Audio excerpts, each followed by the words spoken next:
Hey guys, it's me, Jackson Danny again. So I want to share with you this exercise that I've developed over the last 2 days from just plain observation and looking to past influences in my life. And I can see how it's universally applicable. You can truly apply this concept towards a lot of the things that you get into, hobbies, careers or whatnot, even in developing a cash flow for yourself, if that's some of the areas that your head is in at the moment.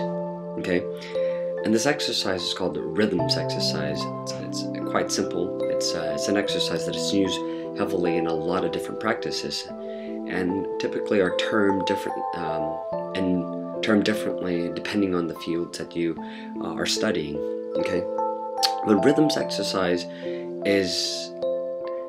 allows you to build an intimate relationship with vibrations. And vibrations, as you know, it is in everything that you can imagine. Okay, this world is a world of vibration, and I think it's such a beautiful thing that once you understand that particular concept, that particular notion, you begin to explore and see things from a cycle pattern sort of like perspective, and it starts to forge an understanding of this whole reality that which you are a part of, and allows you to enhance this observer experience that you are undergoing at the very moment. Okay, so the exercise I use requires a basic understanding of what rhythm is, which is the even spacing or timing between steps, and also the understanding that in order for you to go faster, you must also conquer speeds that are slow. Okay, and the faster you desire to go, the slower you must push your patience level. And that threshold of patience is required for you to attain speeds at higher and higher levels. Okay? Which is, again, just borrowing energy from the yin to feed into the yang, and the yang to feed into the yin. The cooperation of the two allow you to manifest the kind of greatness that you desire. Okay? And it's also a great way to develop patience too, and which truly is a virtue once you get into the habit of practicing that on a daily basis, if not weekly basis. No pressure. Okay, the one instrument that is going to help you in this process of a rhythmic exercise is a metronome. And if you don't know what a metronome is, it's right there somewhere on the screen. Buy one if you can.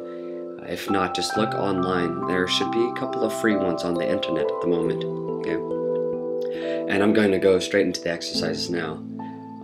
Most metronomes starts with a 40 beat count. Some metronome can go as low as 30. I haven't seen one that goes any lower. You can buy one that's called Dr. Beat, that you could manipulate it so you could go all the way as low as 10 beats per minute. But for now, 40 suffices. So you take 40 beats per minute and you align every step. So for this particular example, let's pretend we are practicing typing, to enhance or increase our typing speeds. What you want to do is align every keystroke to that particular beat. So if you have 40 beats per minute, just align 40 keystroke to that minute. Okay, and play along with any kind of typing softwares that are out there. The one that I use is on Facebook. It's called Typing Space Speed, or Typing Speed, and go on there and align every keystroke to each beat. Okay, when you are perfectly smooth at 40 keystrokes per beat at 40 bpms, increase that slowly to a point where you can no longer do it fluidly anymore. Sometimes that could be at 120 for the slow typers. Sometimes it could be as high as 240 for the extremely fast typers. Okay, but go up to a point where you feel as though you've reached a plateau, and don't be concerned yourself at whether it's 120 or 240. It doesn't really matter, and I'll explain. So once you've reached a plateau where you're comfortable, you don't want to go any further. On day 2, or if you're comfortable with this practice, go back to 40 again. Now align 2 keystrokes for every beat. Okay, you do that, you increase it steadily again, like the first layer. You increase that steadily, perhaps 15 beats per minute at a time, and then all the way until again you reach a particular plateau that you don't feel as though you should go any higher. And typically your body will tell you once you start stressing, once you start feeling a little stagnant, move away from that, allow yourself a little break. Now go back again to 40 beats per minute and do this time at 3 keystrokes. Again, increase that incrementally by 15 keystrokes or beats per minute, and do it all the way up until you feel comfortable again. Alright? This practice will truly test your patience, so you want to stick with it. Timing varies depending on the person's level of experience and patience. So if you have any questions about how many times I should do it in this particular day, listen to your own heart. If you start stressing, allow some space. If you start to feel tense, allow some space and time in between these practices, okay? And give yourself a goal. Perhaps it's 3 months, sometimes it could even be 2 years.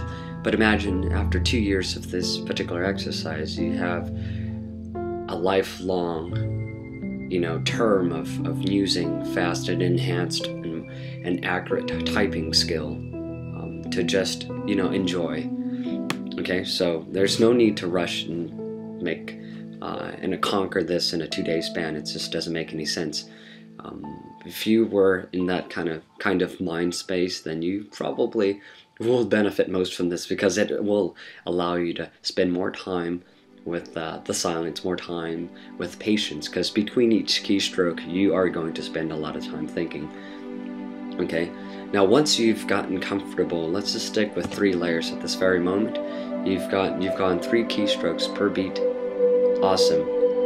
Relax there. The next level is to once you're comfortable, then again with the first 3 layers, want to be able to push a threshold down. Okay, because now you're more accurate, you're more fluid as far as rhythms go, and this truly is a rhythms exercise. You're nailing every keystroke to the beat, not before the beat, not after the beat, but on the beat.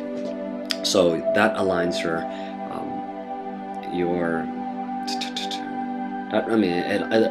it aligns your rhythm. It builds a rhythm into you, and that's most important. Okay, once you have your rhythm aligned, once you're rhythmic, you are now ready to push out your speed thresholds. Okay, so where you are at 40 beats per minute, push your thresholds out to 30 beats per minute and higher on the right end, and it'll vary per person. Okay, you push it to 30 beats per minute, and you go there again, 1 beat per keystroke. On the second layer, 2 beats per keystroke. On the third layer, 3 beats to each keystroke. Or, I'm sorry, I just messed that up. Every beat, then 1 keystroke a beat, 2 for the second, and 3 keystroke for the third. Okay? And again, each layer you want to increase it incrementally, like we had discussed in the first level. Okay, so on the second level, it's about building speed. Okay? First level is about building comfort, repetition, and second level, comfort and rhythm. The second level is about pushing out your speed thresholds. Alright, so that's virtually a practice that develops rhythm in you, and it truly develops a core rhythm, a sense of connection with the universe, because the universe is just a vast space contained only of vibrations. Okay, and once you develop this sort of rhythm and patience, you start to allow, you open up a wormhole, so to speak, or connect to the cosmos, to something like a larger part of this reality, where more and more information just comes rushing into your head. Okay, if you can block that out, awesome. But if you have some information you want to log down, just write it down and put it to the side.